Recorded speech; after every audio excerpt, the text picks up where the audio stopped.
Bueno, muy buenas noches a todos. Es un gusto saludarlos.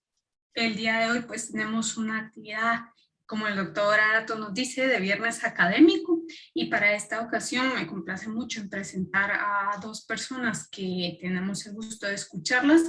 Una de ellas es la doctora Ana Silvia González. La doctora es parte del equipo de investigación postdoctoral del Departamento de Genética y Genómica de Mont Sinaí.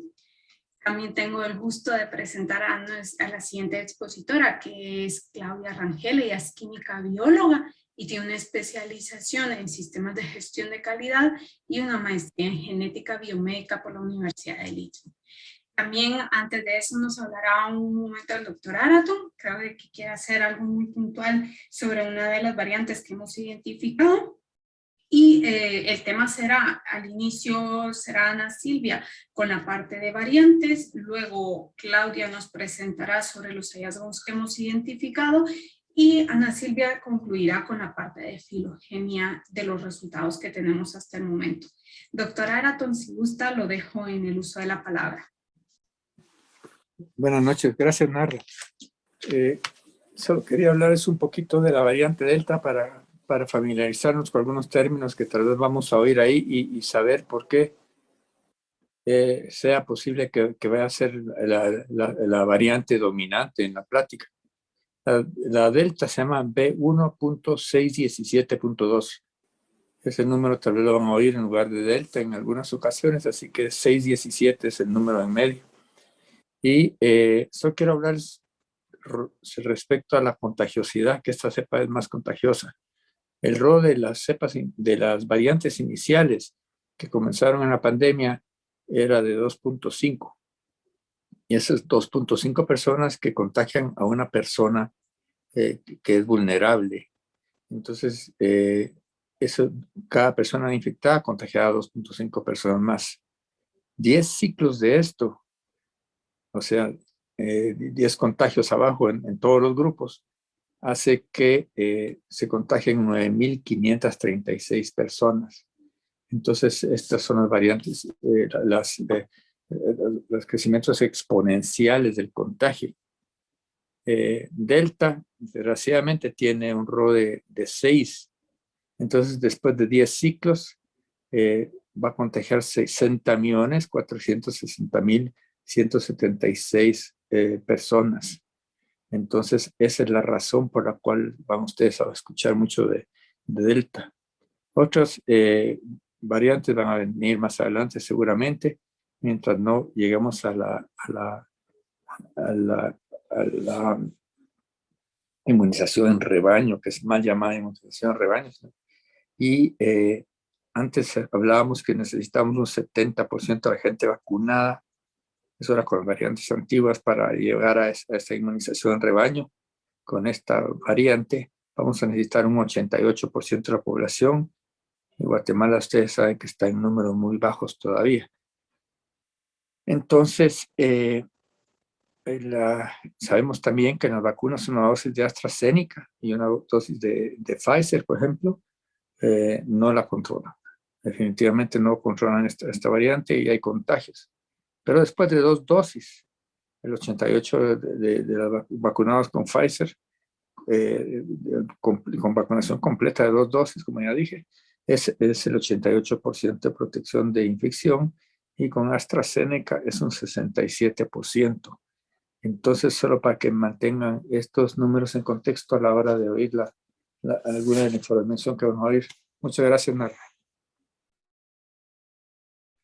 Gracias, doctor.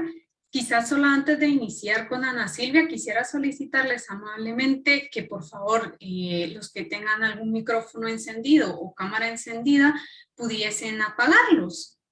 Y ahora sí, te dejo en el uso de la palabra, Ana Silvia. Muchas gracias. Hola, buenas noches a todos y bueno, gracias por la invitación del doctor Araton y de Narda. Y bueno, como bien ha dicho el doctor, pues vamos a hablar un poco de las variantes y también del trabajo que estamos realizando con el equipo del doctor Araton en la Asociación de Salud Integral para detectar las variantes que están circulando en Guatemala. Bien, pues antes de que hablemos de las variantes, ¿verdad? Nada más para estos slides, algunos de los que tengo en la introducción son parecidos a los que presenté anteriormente en una de estas charlas, pero nada más quiero usarlos para refrescar la memoria de cómo es que surgen las variantes y por qué tenemos que seguirlas. Entonces les quiero recordar, ¿verdad? Que el coronavirus, ¿verdad? Va a mutar cuando se produce transmisión y, bueno, infección. Son los requisitos para que haya replicación. Y el virus tiene dos mecanismos principales, ¿verdad? Uno es a partir de mutaciones puntuales, que se produce a través de errores que produce la polimerasa, en donde hay sustitución de nucleótidos que luego se pueden traducir a sustitución de aminoácidos que bien pueden no tener ningún efecto en la función de la proteína o bien tener cambios. Disculpen, aquí hay algunos errores tipográficos también, mutaciones en mis slides. El otro mecanismo va a ser la recombinación, en donde, ¿verdad? Esto es característico de los coronavirus, que pueden intercambiar segmentos genéticos, y esto es menos frecuente porque se produce únicamente cuando hay coinfección por dos coronavirus que tienen genomas diferentes. Y cuando ocurre esta coinfección es que durante la replicación puede haber intercambio de estos segmentos genéticos y como resultado, ¿verdad? Se produce un tercer genoma que va a tener esta combinación de mutaciones. Entonces, las variantes, ¿verdad? Las vamos a definir como este conjunto o constelación de mutaciones que puede o no tener impacto en el fenotipo del virus, ¿verdad? Pueden ser neutrales, perjudiciales. Este es en el sentido del virus, es decir, que van a hacer que el virus no sea viable o que se replique con menos efectividad. Y ventajosas es cuando pues, le dan ventaja al virus para producir progenie, ¿verdad? Y ya sea porque se replica más fácilmente o porque produce más partículas virales o se transmite mejor, que son algunas de las características que estamos viendo con las variantes, ¿verdad? Otros factores importantes que pueden influir en el surgimiento de variantes que discutimos la vez anterior también es la transmisión no controlada o monitoreada del virus, ¿verdad? Cuando no hay mitigación de brotes, se le está dando oportunidad al virus de explorar este paisaje evolutivo y como consecuencia estamos aumentando la probabilidad de que surjan nuevas mutaciones que no podemos predecir o controlar el efecto que pueden tener sobre el virus. Y otro aspecto importante es la evolución intrahospedero, ¿verdad? Porque es únicamente durante la replicación que pueden producirse estas mutaciones. Y un caso en particular son las infecciones prolongadas que con SARS-CoV-2 se ha visto que pueden ocurrir en huéspedes o en personas que tienen un sistema inmune suprimido, ¿verdad? Y como consecuencia se produce una infección crónica que no es algo común para los virus de ARN. Sin embargo, ocurre para el coronavirus y estas infecciones prolongadas pues también le dan más tiempo, ¿verdad? Al virus uno puede imaginarse, ¿verdad? Que con más tiempo hay más probabilidades de que el virus cometa errores de la replicación y como consecuencia que se produzcan más mutaciones. Este ha sido también un aspecto importante para la emergencia de variantes, porque se cree que algunas han surgido a través de este mecanismo. Entonces, ¿cómo sabemos que variantes pueden ser problemáticas, verdad?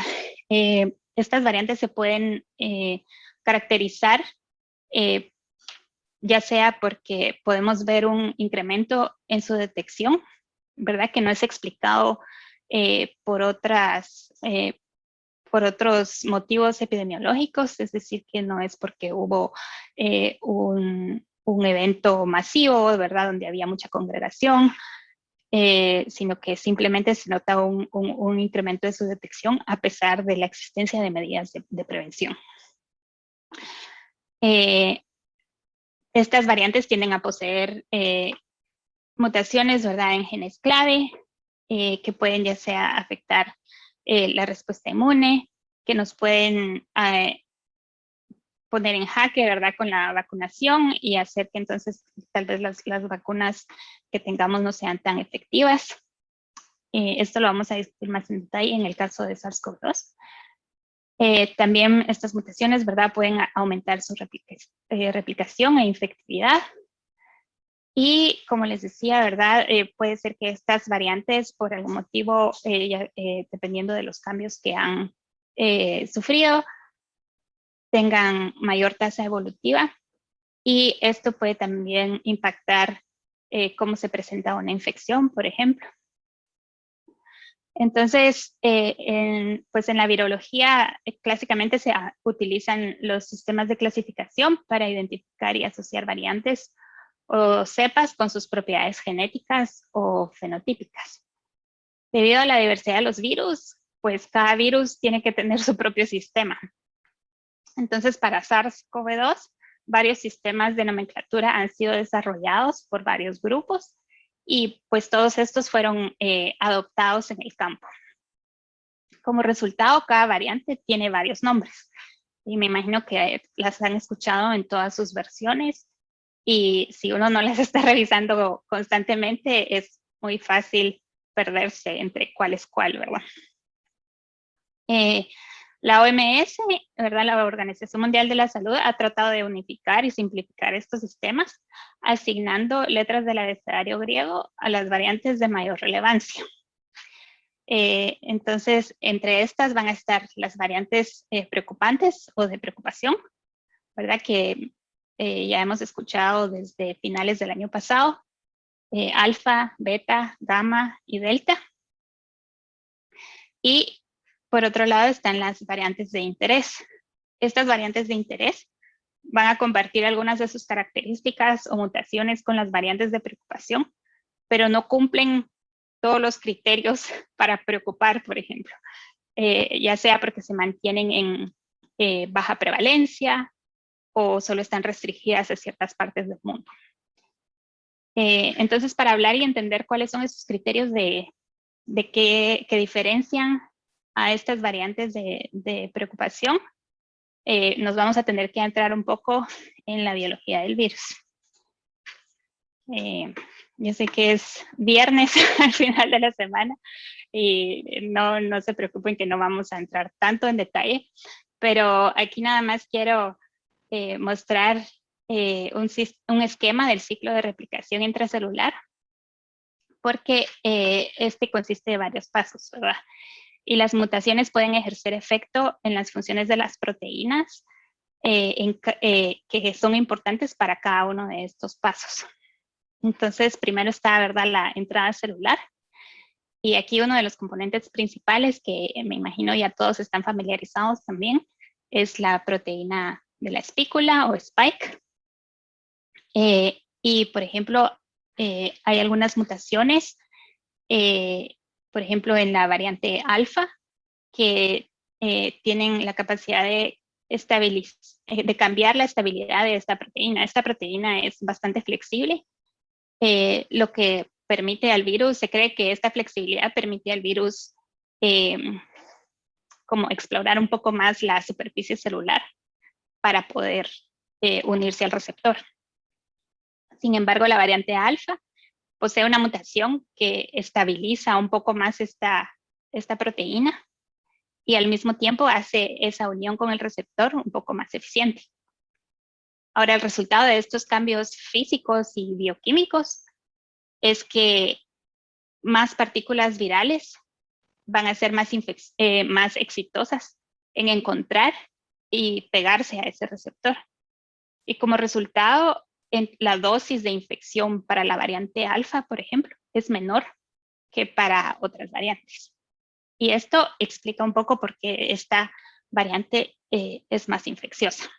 Esta fue una de las primeras variantes que se demostró que eran más infecciosas, creo que 1.5 veces más infecciosas que la variante original. Luego, una vez que el virus consigue entrar a la célula, ¿verdad? La proteína Spike facilita la fusión de membranas, ayudada por un correceptor o una enzima que permite, ¿verdad?, esta fusión de membranas. Y una vez que el ARN del virus entra a la célula,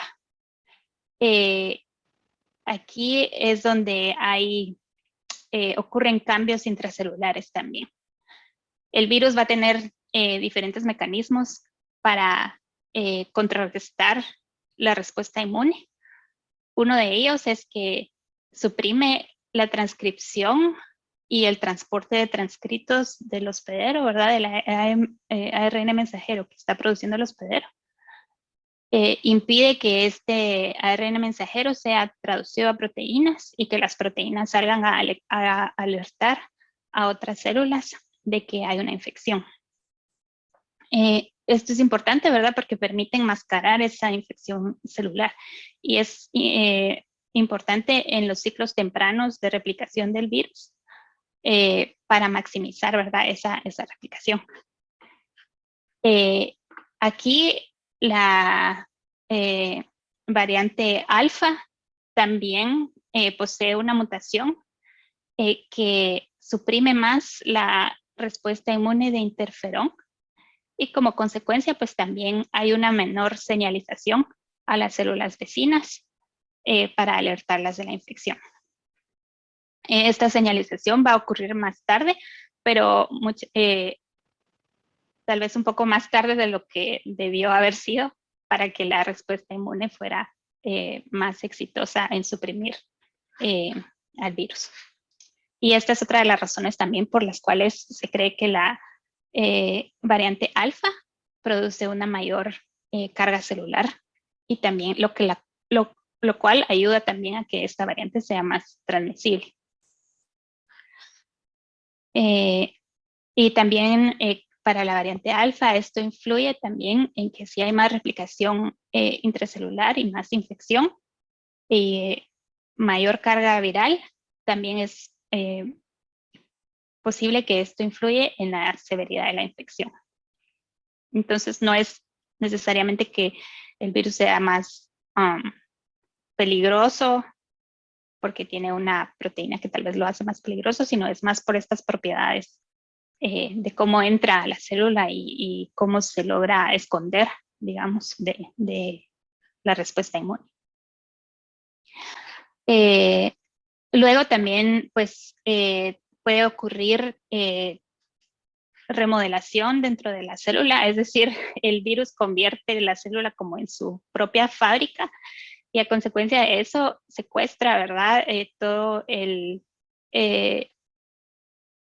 retículo endoplasmático, lo configura de una manera diferente que como está configurado intracelularmente cuando la célula está sana. Y esto también ayuda, ¿verdad?, un poco a enmascarar al virus de la respuesta inmune. Y luego, ¿verdad?, está también el mecanismo de salida.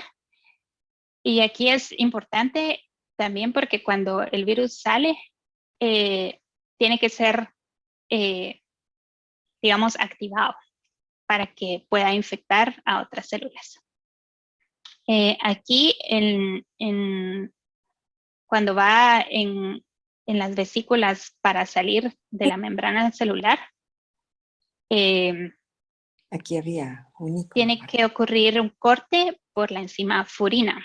Este corte por la enzima furina no es un requisito, pero lo que hemos visto es que ayuda a activar a la proteína Spike y una proteína Spike que es activada también es más eficiente en encontrar a un receptor y unirse con mayor facilidad que si no está activada. Y aquí Hemos visto mutaciones también en las variantes de interés, en donde que hacen este corte con furina más eficiente. Y entonces el resultado es partículas virales que tienen una mayor cantidad de proteínas de spike activadas, ¿verdad? Y por lo mismo, más infecciosas. Y esto es algo que ocurre con la delta.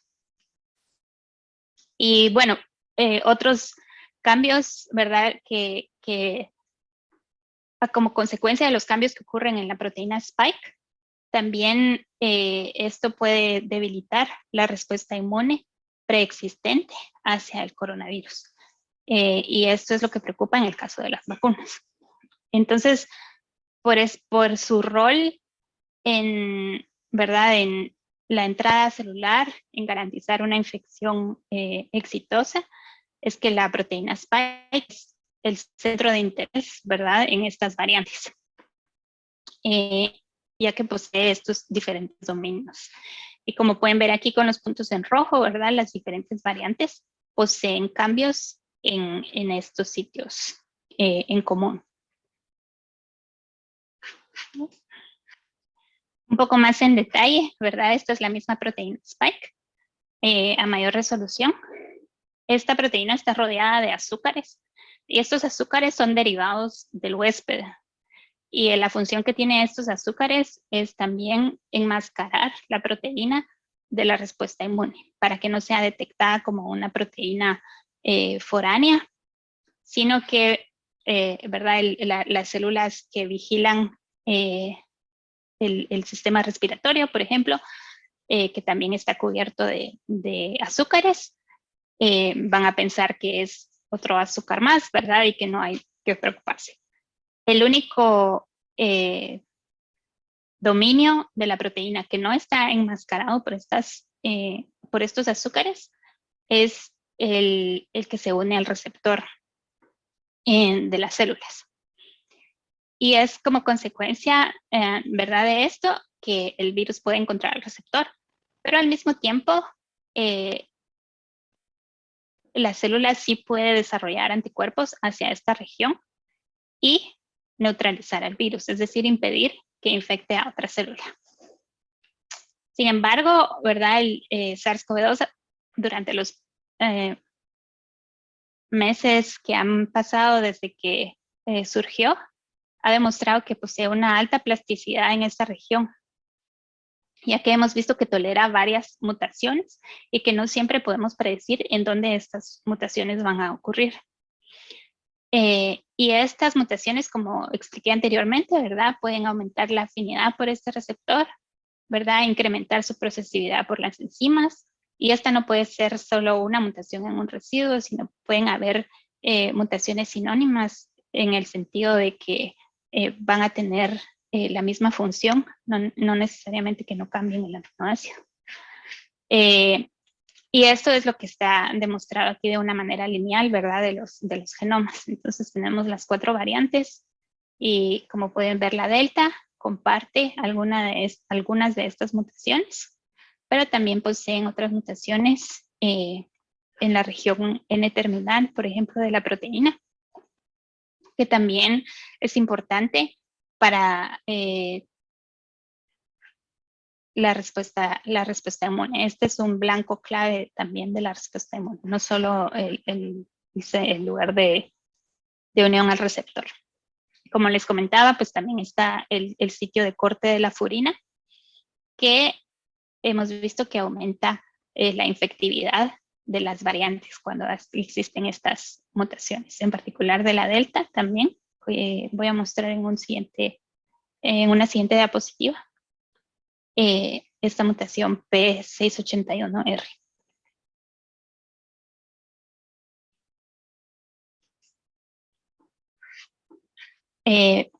Para ejemplificar esto, ¿verdad?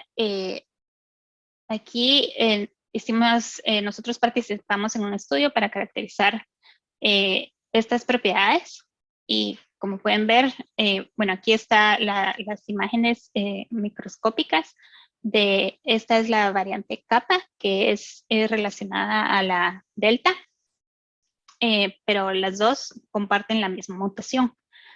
Entonces, cuando se remueve el sitio de corte de furina, vemos aquí lo que está más como en azul son los núcleos celulares. La membrana celular se puede ver, o la parte intracelular se puede ver en rojo, y las partículas virales se ven en las regiones en verde. Entonces, como pueden ver, aquí las células están separadas. Cuando cuando el corte por furina es más eficiente, también hoy hay una remodelación celular en donde se crean unos canales de calcio que permiten la fusión de varias células en una célula multinucleada. Entonces esto se convierte en una fábrica, digamos, de partículas virales, ¿verdad? Es una célula más grande y que es más eficiente también para replicar el virus. Y esto es algo que ocurre con la variante, con las variantes que poseen estas mutaciones en el sitio de corte de la furina. Y como les digo, pues esto ocurre en Delta, y se cree que esta es una de las razones por las que también aumenta la infectividad. Y es posible que, bueno, algunos estudios han visto que Delta también puede producir una enfermedad un poco más severa en ciertas personas, y pues que sea por esto. Esto se llama sincicia, ¿verdad? Y tal vez lo han escuchado del virus sincicial respiratorio, ¿verdad? Que es una característica, y este virus también pues afecta más el virus sincicial respiratorio afecta más a la población joven, en particular a niños, produciendo, ¿verdad? Pulmonías. Esto todavía no se ha realmente demostrado para el coronavirus, pero sí hemos visto un poco un cambio que puede también ser por varios factores, pero sí se ha visto que Delta afecta también más a la población joven comparado con las variantes anteriores. Y finalmente, pues estas mutaciones hemos visto que han incrementado a lo largo del tiempo. Este es el árbol filogenético que muestra nada más, ¿verdad?, cómo estas mutaciones se han acumulado, y no solo en las variantes de interés o de preocupación, sino también han emergido en varios clados, independientemente de si son de preocupación o no. Y pensamos que esto es un mecanismo que el virus está explorando o explotando más bien, ¿verdad?, para adaptarse al hospedero humano. Entonces, bueno, como les decía, aparte de los cambios funcionales en las proteínas, estos cambios también pueden afectar qué tan eficientemente nosotros o las personas que tenemos una respuesta inmune, ya sea por vacunación o por infección previa, respondemos a una nueva infección. Entonces, aquí nada más estoy mostrando un poco el cambio que ocurre en la neutralización del virus con varias de las variantes. Esto es un estudio también en donde participamos para caracterizar ¿verdad?, la neutralización viral utilizando sueros de personas vacunadas con Pfizer o Moderna. Entonces, ¿verdad?, las personas vacunadas van a responder de diferente manera a estas diferentes variantes. Lo que se puede ver es que se observa una tendencia, ¿verdad?, de disminución, que la neutralización tiende a disminuir con todas estas variantes. Sin embargo, no es completamente eliminada. Y esta es una buena noticia porque, ¿verdad?, la vacuna todavía protege contra estas variantes. Entonces, nada más los quiero invitar a que, digamos, visualicen a los coronavirus en un mapa, digamos, y que dependiendo de cuántas mutaciones tienen, así son de distantes unos de otros. Esta es una técnica que se utiliza para visualizar, ¿verdad?, estas propiedades antigénicas también. Y entonces, si vemos aquí a cepa original a la cepa de Wuhan, por ejemplo, podemos ver qué tan distantes, ¿verdad? Son las variantes de esta cepa. Y dependiendo qué tan distantes sean de esta cepa, van a ser también más distantes antigénicamente y la respuesta inmune va a ser menos o más efectiva.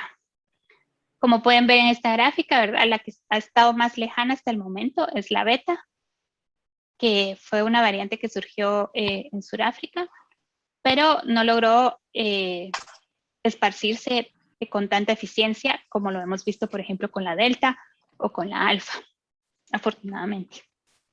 Porque la alfa y la delta están más cerca, ¿verdad?, a esta cepa original, que es la que actualmente se utiliza para las vacunas. Entonces, esto es una buena noticia.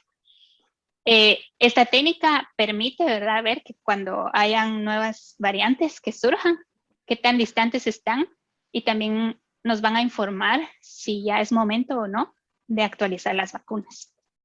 Pero lo que quiero resaltar es que toda esta información se basa en los datos que hay disponibles de vigilancia que se colectan alrededor del mundo. Y es por eso que es importante generar esta información de base. Nada más para casi terminar, sí, con esta parte, es la verdad, cuando se piensa en la respuesta inmune, ¿verdad? Tenemos varios tipos de respuesta inmune, ¿verdad? Van a haber, bueno, está la respuesta de anticuerpos, pero dentro de la respuesta de anticuerpos van a haber anticuerpos que tal vez se unen a la proteína spike o a las proteínas del virus, pero no son capaces de neutralizarlo. Y aparte están los anticuerpos que sí lo neutralizan.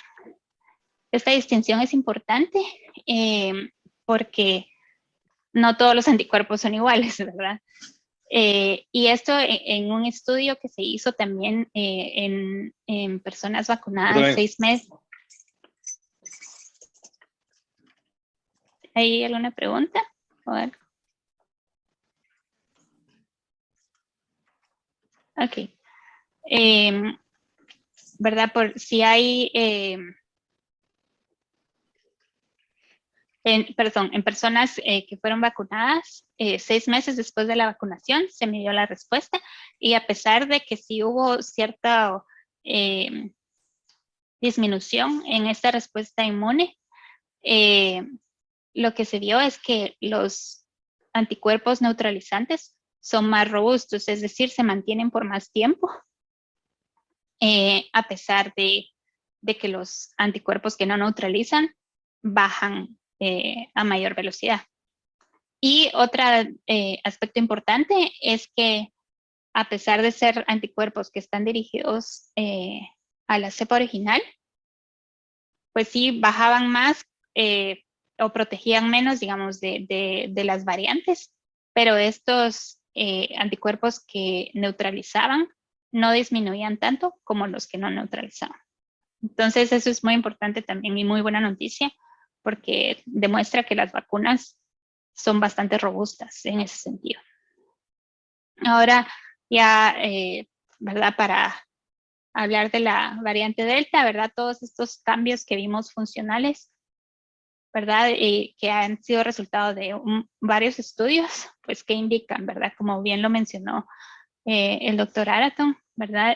La variante Delta es por lo menos 2 veces más transmitible que la cepa original. Cuando hablamos de transmisión exponencial, ¿verdad? Eso se traduce en un aumento considerable en el número de infecciones. 2 tal vez no suena como tanto, pero exponencialmente, ¿verdad? Sí hace una gran diferencia. ¿Verdad? Por su mayor infectividad también va a tener un menor tiempo de incubación. Originalmente, ¿verdad? Se decía que el tiempo de incubación de la cepa original pues es entre más o menos 7 a 10 días. Para Delta es entre 3 a 4 días. Y esto, ¿verdad? Es problemático porque una persona tal vez infectada que no está mostrando síntomas aún, ¿verdad? Todavía va a estar, puede contagiar a más personas, ¿verdad? Durante este corto tiempo. Y también, bueno, ¿verdad? Porque hemos escuchado que la recomendación es que, bueno, o que el promedio, ¿verdad?, de incubación son de 7 a 10 días. Y uno está pensando, bueno, tal vez todavía no, porque apenas fueron 3 días, ¿verdad? Y quizás es otro resfrío, tal vez no es COVID, y aún así tal vez no tomamos las precauciones que tenemos que tomar, ¿verdad? Como les enseñé, ¿verdad? Hay mayor infectividad celular, y esto se traduce también en una mayor carga viral, lo que también, ¿verdad?, cierra como el ciclo porque permite que sea más transmisible. Es decir, ¿verdad?, una persona que tiene una carga viral comparada, 2 personas infectadas, ¿verdad?, una persona con una mayor carga viral tiene mayor posibilidades de infectar a otra que la que tiene una menor carga viral. Y, ¿verdad?, en algunos estudios se ha visto que también hay mayor severidad. Un estudio en Escocia vio que era más probable que la gente fuera hospitalizada cuando estaba infectada con la Delta que con otras variantes. Y bueno, por la misma razón, por el conjunto de todas estas otras variables, ¿verdad? La Delta representa un mayor riesgo de infección en presencia de las medidas de mitigación que fueron instituidas para las variantes originales. Incluso con la vacunación, sabemos que hay algunas personas, aunque es menor, las personas vacunadas pueden ser infectadas por la variante Delta. Y bueno, como les decía, ¿verdad?, hay evidencia de que también la población más joven ha sido afectada. Esto, ¿verdad?, puede deberse a varios factores, incluyendo el hecho de que la mayoría de las personas mayores ya están vacunadas, pero es algo que hay que tomar en cuenta porque la demografía de las personas infectadas está cambiando, y entonces pues siempre tenemos que acomodarnos a eso.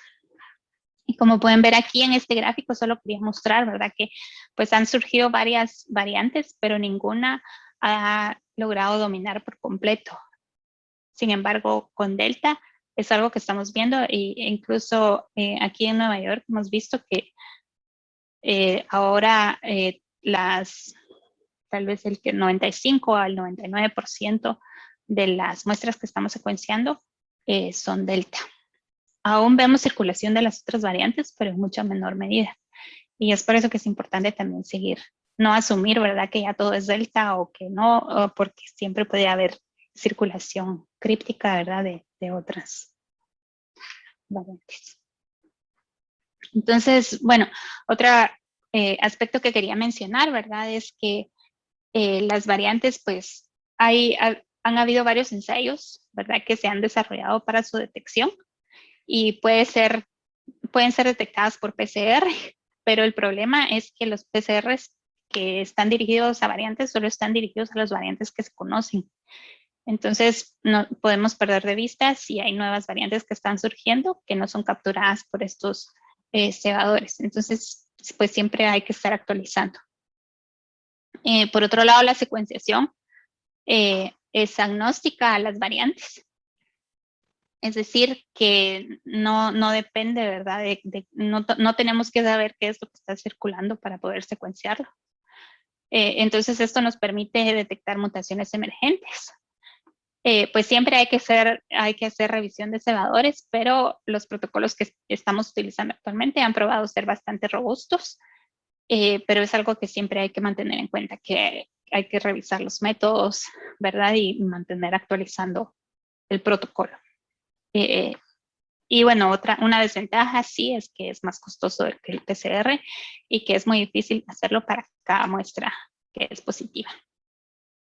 Entonces, ahora solo quería, ¿verdad?, que la única manera en que podemos saber, ¿verdad?, es de la totalidad de las variantes que circulan es con secuenciación genómica. Y nada más quería poner este resumen de lo que actualmente está reportado en el sitio de GSAID, que es la base de datos donde han sido depositadas ya más de 3 millones de secuencias desde que comenzó la pandemia. Y bueno, para Centroamérica, hasta hace poco se ha visto un incremento en este número de secuencias que han sido depositadas. Pero aún así, si comparamos, ¿verdad?, con otros países o con otras regiones del continente, todavía estamos bastante por debajo de lo que están reportando otros países.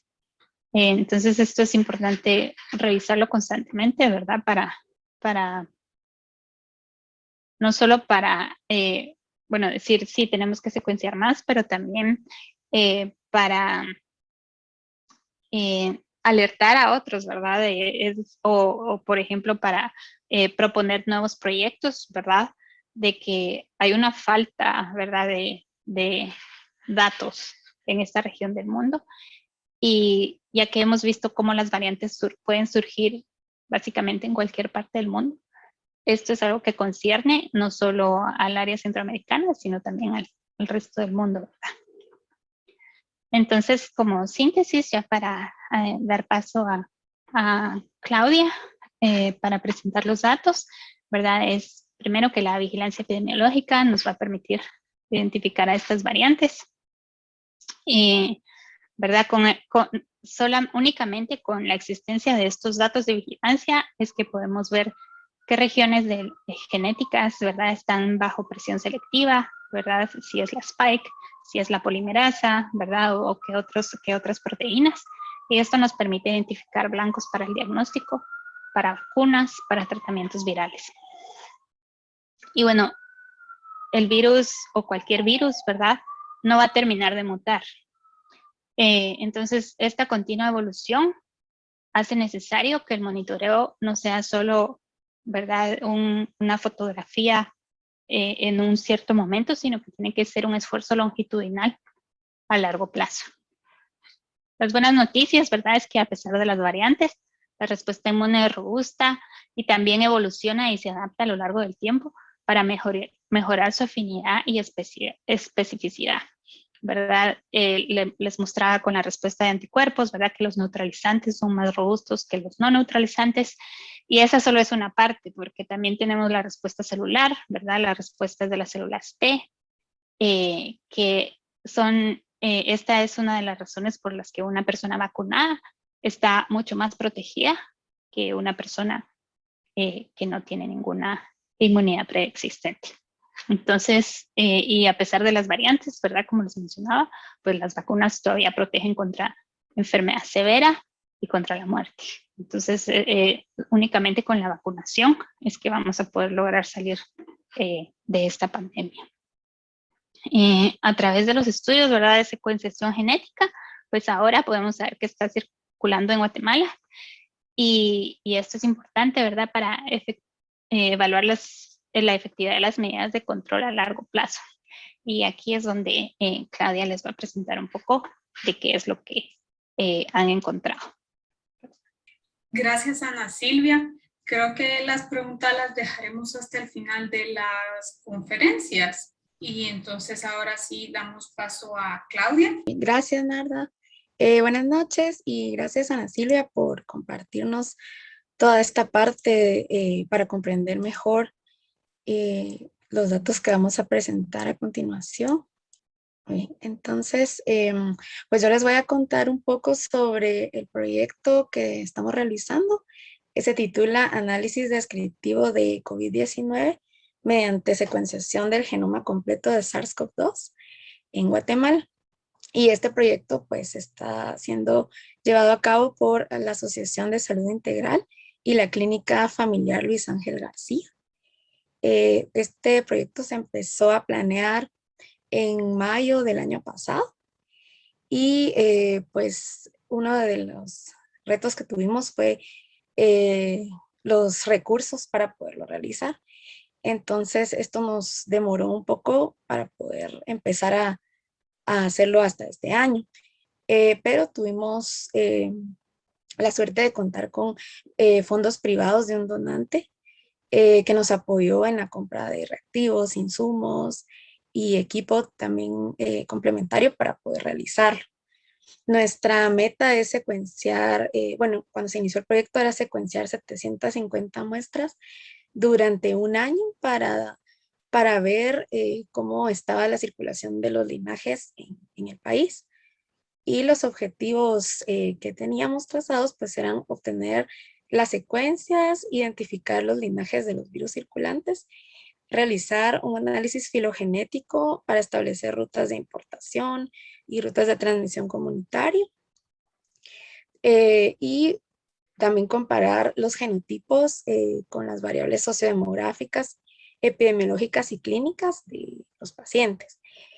Luego, a raíz de estas variantes de preocupación y variantes de interés que surgieron, pues nuestro objetivo cambió un poco a identificar estas variantes en sí, ¿verdad?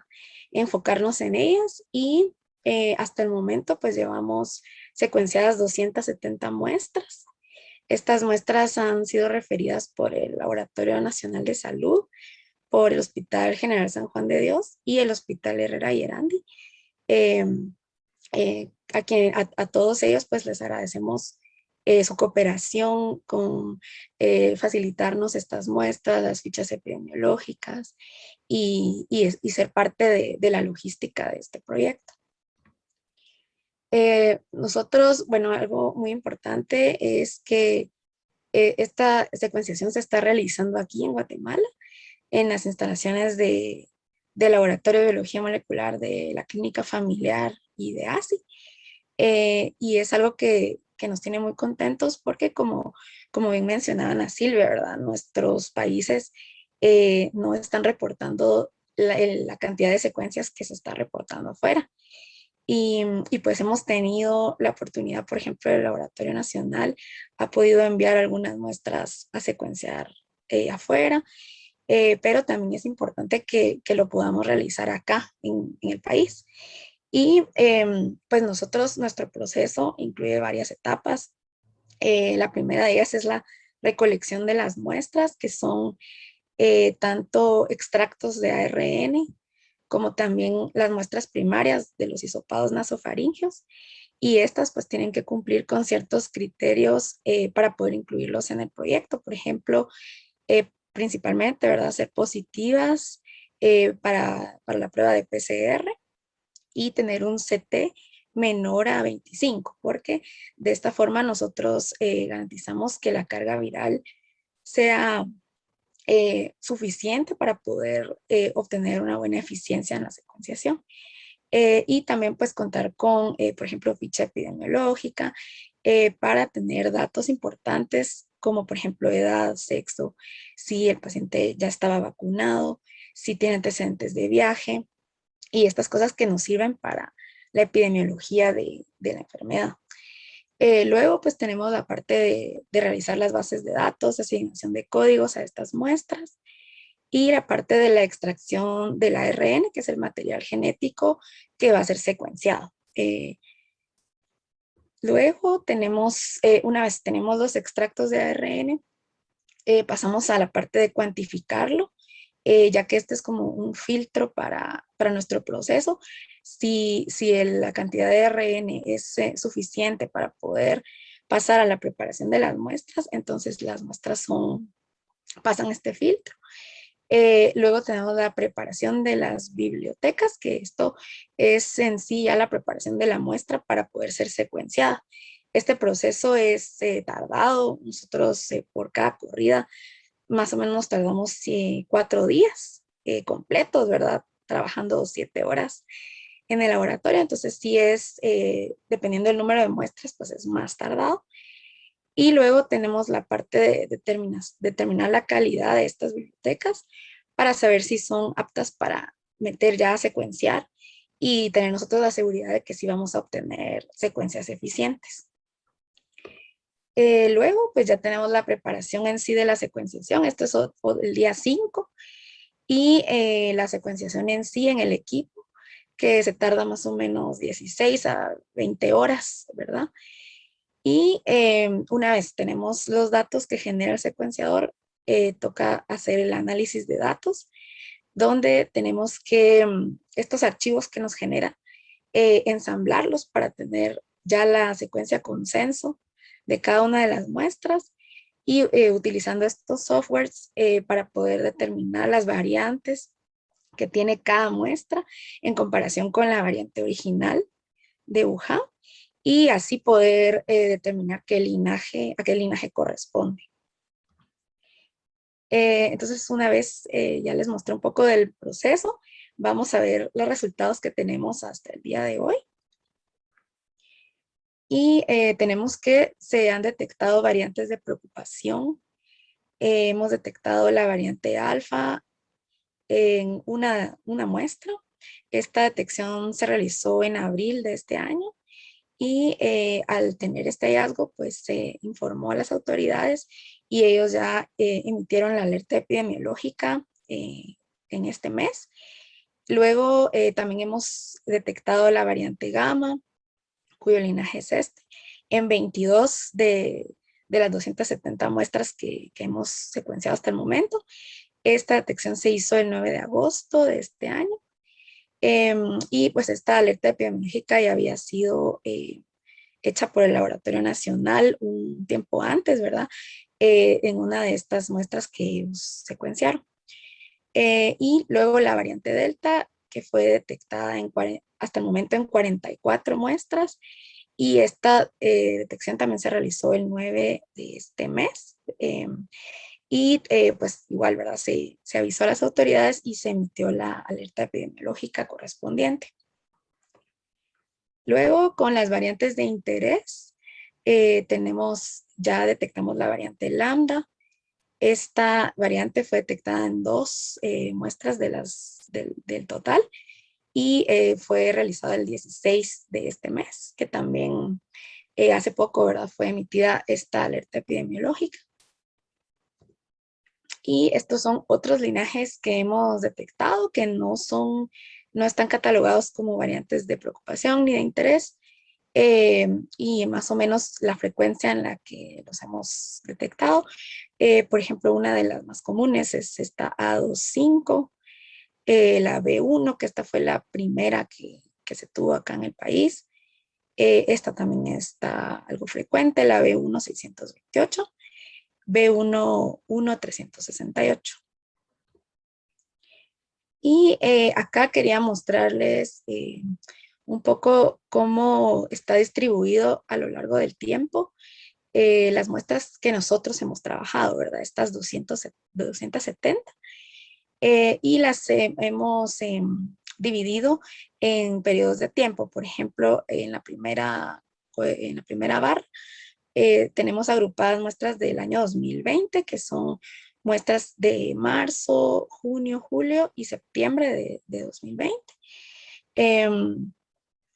Acá pues vemos que la que tenía la mayor frecuencia es la del linaje B1, con la mayoría casi, ¿verdad? De estas que fueron 36 muestras en total. Y tenemos la presencia de estas otras que están en un 5.6%. Luego vemos para el periodo que incluye muestras de febrero, marzo y abril de este año, teníamos la cantidad de 59, perdón, y estas, pues vemos que aquí ya cambió un poco, ¿verdad?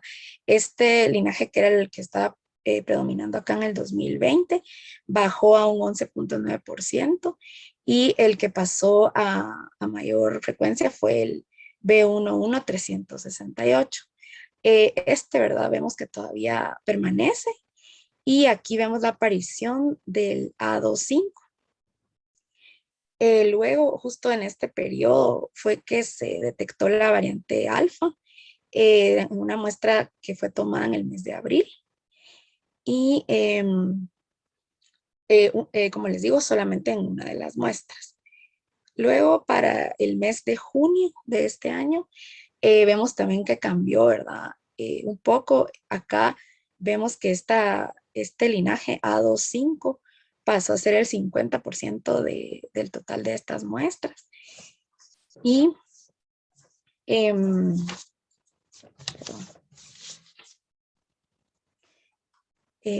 tenemos también la presencia de esta, que es la B1 628, estas otras que aparecen en menor porcentaje, y algo muy importante es que acá pues ya tenemos un porcentaje de 10.7 de la variante gamma.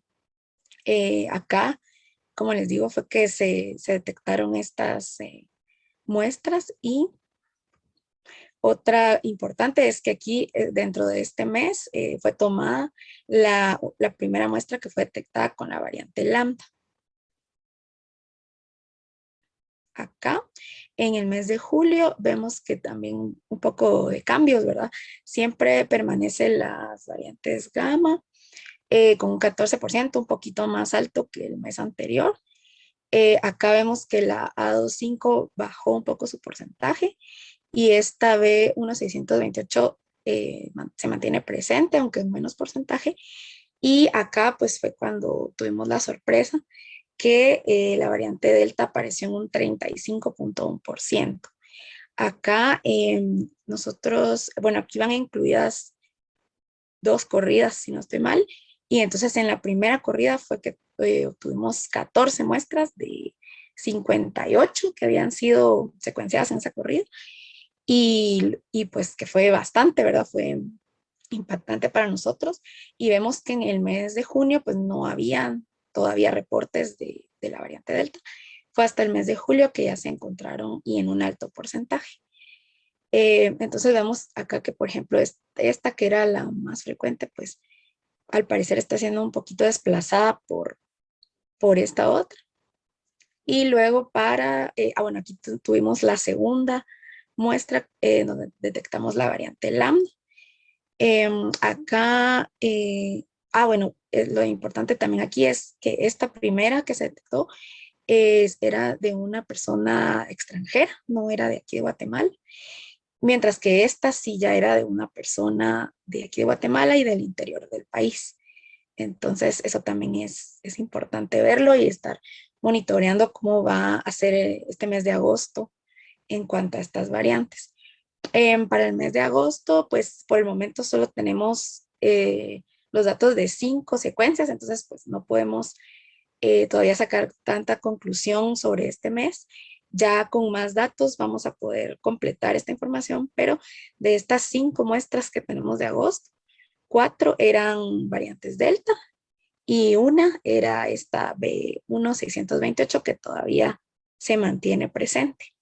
Entonces, pues vamos a estar alerta de los próximos datos para ver cómo es que esta variante, pues si es que va a desplazar a las otras, o vamos a tener un aumento de qué variantes, ¿verdad? Eso es lo que queremos ver en las próximas corridas.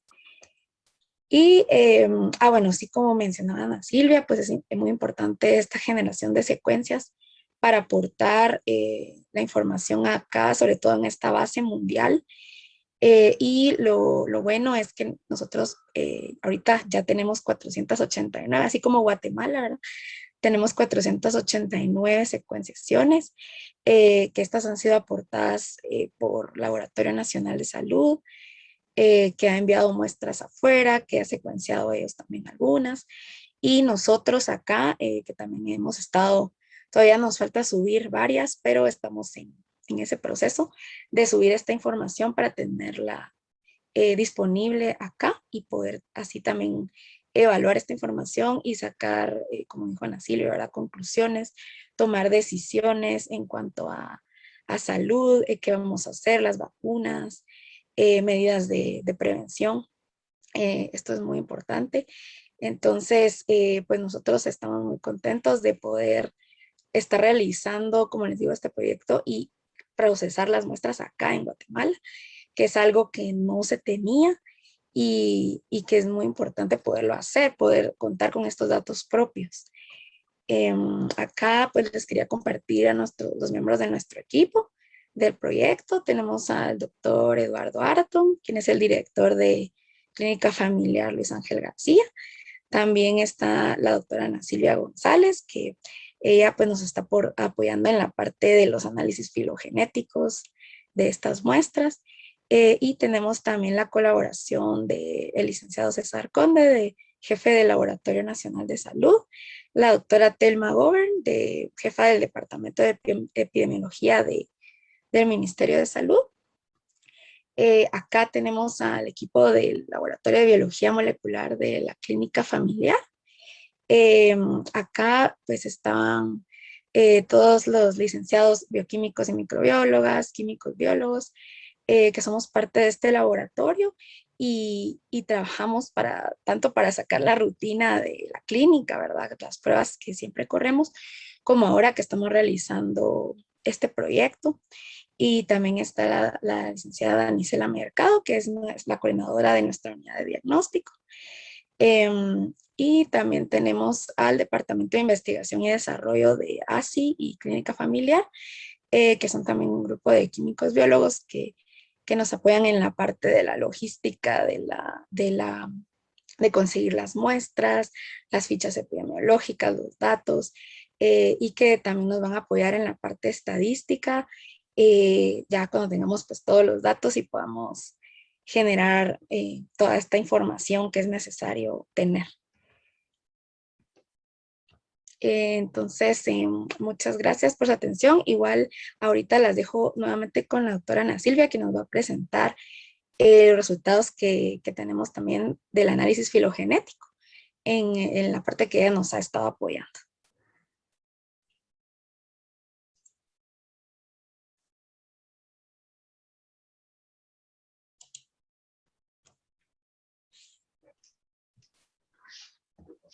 Bueno, solo para concluir brevemente, sí, aquí hay algunos resultados preliminares, ¿verdad?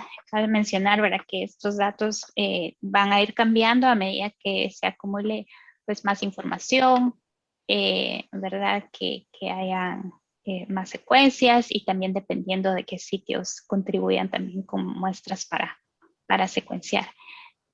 Aquí nada más estoy mostrando en el contexto filogenético, ¿verdad?, en donde se ubican las muestras de Guatemala, que son todos los puntos que ven, y entre estas las corridas que se han hecho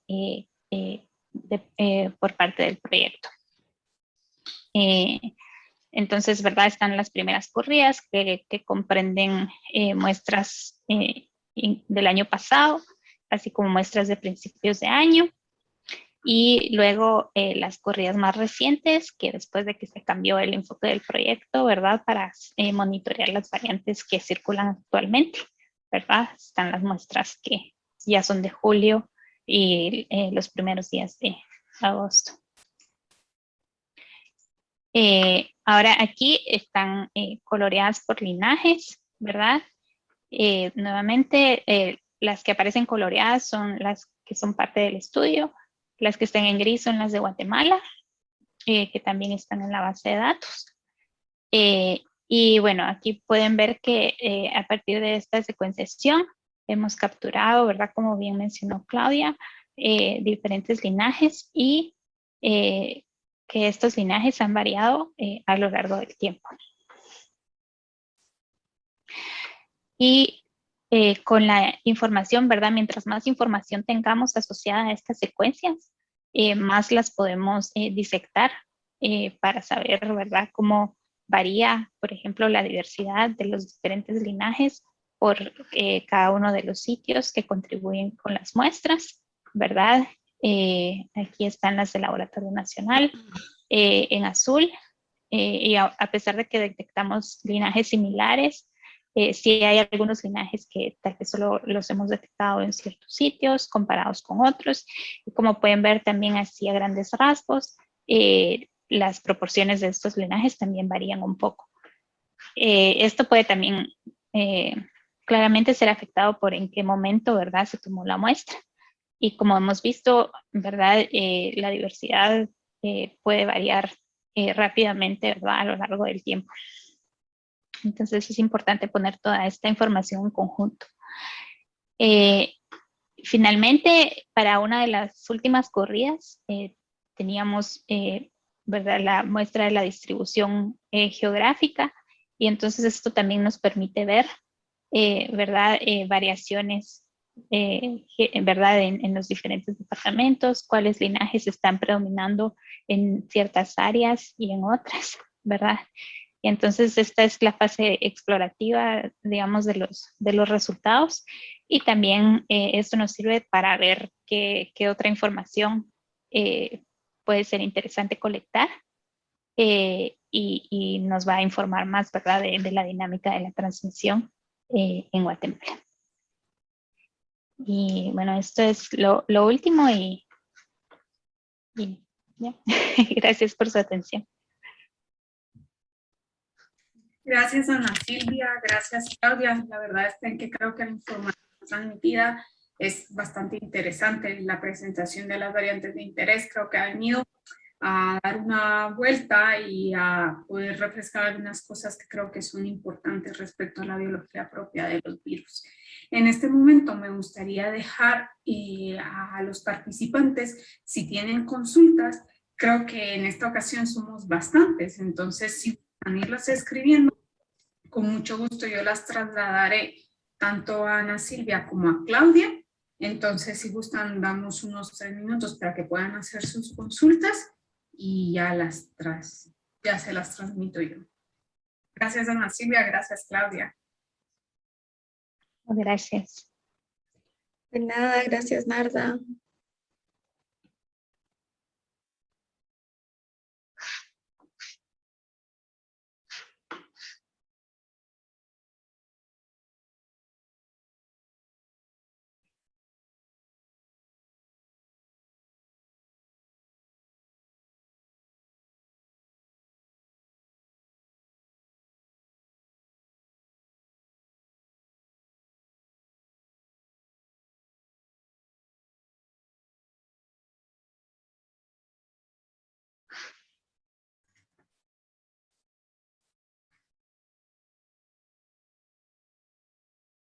Muy bien. Bueno, tengo por acá ya una de las primeras preguntas. Se las comparto. Quizás estaba un poco orientada hacia ti, Claudia. Si podrías compartir un poco de información epidemiológica sobre los 270 casos que han sido secuenciados. No sé si tenga la información a la mano o si quisieras hacer algún comentario. Gracias.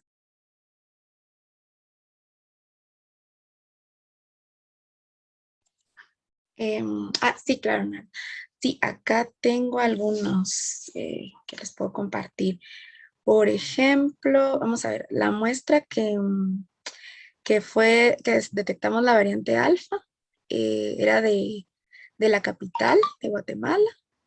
Sí tenía antecedentes de viaje y tenía una dosis de la vacuna Pfizer. Era paciente masculino de 68 años. Luego tenemos, por ejemplo, las variantes Delta que se han detectado. Todas son del mes de julio y algunas y 4 de agosto.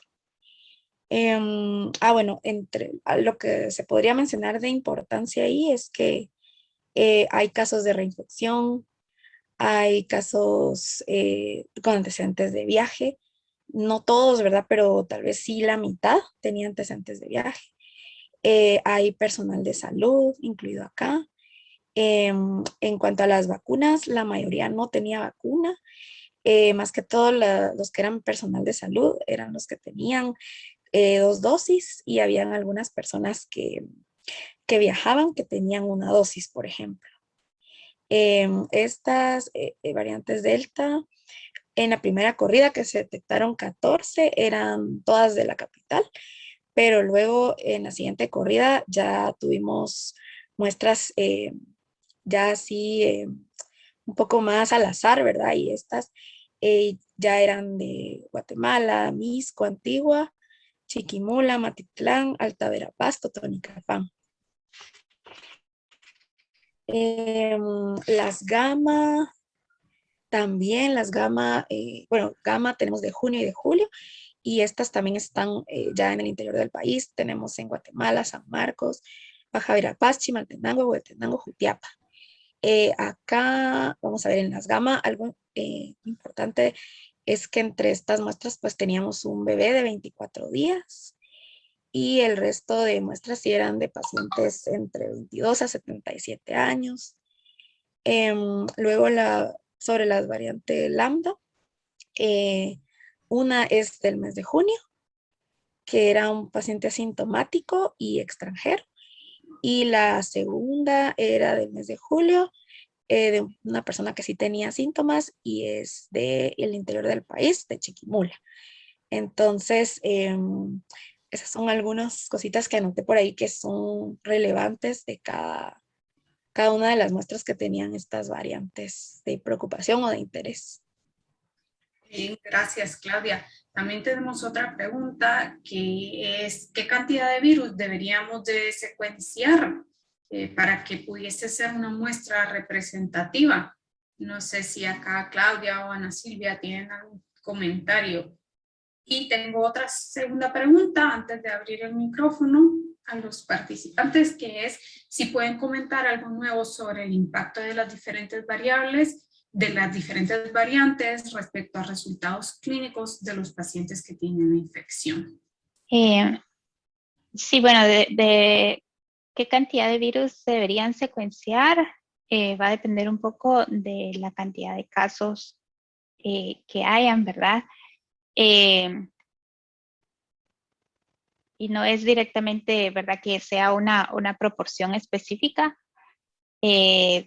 porque, por ejemplo, cuando hay mayor circulación, como vimos el año, a principios de este año incluso, ¿verdad?, la diversidad es mayor.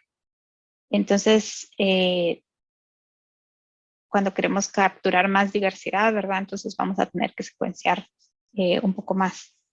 Ahora, si la transmisión está más baja, ¿verdad? Y el número de casos pues, más bajo, entonces quizás sea más fácil, ¿verdad? De tener una muestra menor para saber qué es lo que está circulando. Ahora bien, depende, ¿verdad? Qué análisis o qué poder estadístico se desea tener, ¿verdad? Porque pues evidentemente, ¿verdad? Las variantes que estén circulando en mayor cantidad, pues va a ser más probable detectarlas y muchas veces estas tienden a ser las variantes que son más relevantes. Como hemos visto, ¿verdad? A veces con incluso 10 secuencias, ¿verdad? Ya se detecta una de estas variantes de interés si es que están siendo más mayormente transmitidas. Por supuesto, hay sesgos, ¿verdad? De dónde están viniendo las muestras, de qué poblaciones, de qué localidades, etcétera. Pero, ¿verdad? Todo depende también de qué poder estadístico se quiere tener para responder qué preguntas, ¿verdad? Si se quiere estimar una diversidad total, pues vamos a tener que hacer un muestreo mucho mayor a que si queremos nada más saber cuáles son las más prevalentes. Entonces, esos son aspectos que hay que considerar, ¿verdad? Para diseñar los estudios y para planear también un monitoreo a largo plazo. Y por otro lado, puede ser que tal vez, solo para concluir con el comentario, ¿verdad? Si estamos muestreando tal vez en casos que llegan a hospitales, ¿verdad? Que son tal vez de mayor relevancia clínica, ¿verdad? Entonces, eso tal vez nos va a permitir secuenciar un poco más a que si solo estamos muestreando aleatoriamente, ¿verdad? A la población en general. Sí, entonces son cosas a considerar. Gracias, Ana Silvia. Creo que esto se relaciona un poco quizás con la siguiente pregunta. Bueno, habían preguntado sobre el impacto de las diferentes variantes en aspectos o resultados clínicos. Y una segunda pregunta, esta creo que va un poco sobre la información de pacientes fallecidos y las variantes relacionadas. Creo que para los datos de Guatemala, no sé, Claudia, si podrás comentar, pero creo que esta información no sé si está disponible, pero de forma general, Ana Silvia, no sé si quieres comentarnos algo sobre la mortalidad que pueda haberse identificado con las distintas variantes. Es un poco difícil relacionar mortalidad con las variantes, en particular porque es epidemiológicamente es bastante difícil de demostrar. Las razones de esto es, bueno, hasta el momento no se ha tal vez una de las variantes que sí se asoció a a un incremento en la mortalidad fue la variante alfa. Por ejemplo, en el Reino Unido. Sin embargo, ¿verdad? Cuando esa variante se esparció a otros países, muchos países ya estaban comenzando a vacunar. Y entonces ahí es difícil, más difícil medir el impacto, ¿verdad? Porque tal vez ya había cierta protección, ¿verdad? En otras poblaciones cuando la variante llegó. Por otro lado, ¿verdad? A veces la muerte ocurre tal vez 2 semanas después de que se tomó la muestra para secuenciar. Y muchas veces es difícil tener, ¿verdad? El resultado clínico, ¿verdad? O los datos de que si la persona se recuperó, que también se recuperó, ¿verdad? Para hacer estas asociaciones con las variantes puntualmente. Otro de los retos también es la cantidad de factores que pueden confundir o como las covariantes que pueden estar presentes, ¿verdad? Porque, por ejemplo, ahorita tal vez la delta es la que está en mayor prevalencia y tal vez se ve un incremento de fallecimientos, estoy hablando hipotéticamente. Pero entre las personas que fallecen, puede que sea también haya comorbilidades, ¿verdad? Que hayan otros factores que contribuyeron a ese resultado, por ejemplo. Entonces, esta es una de las cosas que epidemiológicamente es muy difícil de demostrar. Otro ejemplo es la variante de la gamma, cuando surgió en Brasil, por ejemplo, porque en las ciudades en la población en donde surgió, era una población que no tenía los mejores sistemas de salud. Entonces, como hubo un incremento tan esporádico, perdón, tan pronunciado de casos en un corto tiempo, entonces eso aumentó la presión sobre el sistema de salud, que a su vez contribuyó a mayor tasa de mortalidad, pero no necesariamente fueron propiedades de la variante que ocasionaron eso. Entonces, por eso es que es muy difícil hacer esas conexiones directamente con el genotipo del virus, porque hay otro montón de circunstancias que pueden, ¿verdad?, influir en cuál es el resultado clínico, etcétera. Sí. Creo que ese es un aspecto bastante importante y que generalmente se ha dado mucho en la parte de protección con COVID. Tengo una última pregunta en el chat y luego me gustaría abrir el micrófono por si alguien tiene una pregunta más, pero esta me parece interesante. Si existe alguna variante, ya sea que haya mutado localmente o en Centroamérica, y si esto podría ser un riesgo mayor. Pues yo estuve viendo un poco los datos. Hay algunas publicaciones también que se han hecho de Panamá y de Costa Rica, por ejemplo. Y debido a que el tamaño de la muestra de casos secuenciados aún es muy bajo, es difícil saber, ¿verdad?, cuáles surgieron aquí.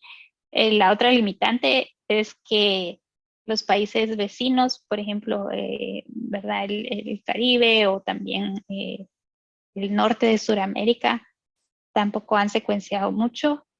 Entonces es difícil también saber si ciertos linajes están nada más ubicados en Centroamérica o, ¿verdad? Sin embargo, sí se ven algunas tendencias, por ejemplo, dos de los linajes que Claudia mencionó, que son mayoritarios en Guatemala, sí parecen haber sido predominantes también en Costa Rica y en Panamá también. Entonces, pues tal vez precisamente por eso estamos haciendo los análisis filogenéticos, tratando de contestar algunas de estas preguntas, ¿verdad? Porque pues siempre va a haber cierto sesgo dependiendo de qué es lo que haya secuenciado, no solo por nosotros, sino también por el resto del mundo, porque esa va a ser nuestra tabla de comparación, ¿verdad? Eso es a lo que nosotros vamos a comparar y ese va a ser el referente. Pero ese es uno de los objetivos del proyecto, también tratar de contestar a esas. Eso. Gracias, Ana Silvia. Y creo que esta sería la última consulta, que no sé si va un poco orientada hacia el doctor Araton, que es la parte de si existe información sobre fallecimientos por COVID en Guatemala teniendo pacientes con 2 dosis de la vacuna.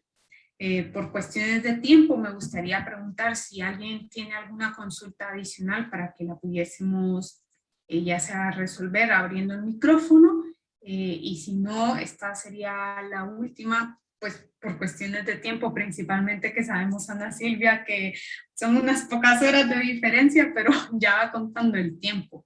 Entonces, doctora Araton, no sé si gusta comentar sobre esa pregunta o si alguna de ustedes dos igual tiene algún tipo de información. Gracias, Narda. En realidad yo no tengo las bases para poder contestarla. Tal vez Claudia sabe si en la parte epidemiológica había gente con 2 dosis de vacuna. Hay un problema que estamos encontrando y es que muchas veces la parte de las vacunas, la información esta de la ficha epidemiológica no es llenada enteramente. Porque acuérdense que esta es la hoja que llenan al hacerse la prueba inicialmente. Y entonces, que yo sepa, no existe ese tipo de datos en Guatemala. Y ya que esta es la última pregunta, pues me da mucho gusto haber escuchado esta plática y quiero felicitar a Claudia Rangel y darle las gracias infinitas a Ana Silvia González Richie porque nos ha estado ayudando mucho para este trabajo y Claudia ha estado trabajando muy, muy fuerte en esto.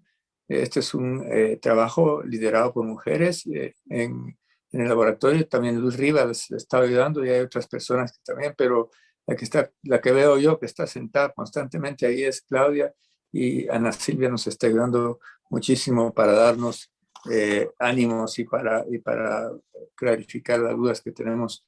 Muchísimas gracias a ambos y gracias a todas las personas que estuvieron conectados. Llegamos casi a 100 personas en un momento dado de la plática. Yo creo que esa es una buena audiencia para nosotros. Así que les deseo felices noches y espero que todo esté bien con ustedes y sus familias. Gracias. Gracias a todos por sus preguntas, por su participación. Muchísimas gracias, Claudia. Gracias, Ana Silvia, a los equipos tanto de Clínica Familiar y de la Asociación de Salud Integral. Que tengan feliz noche.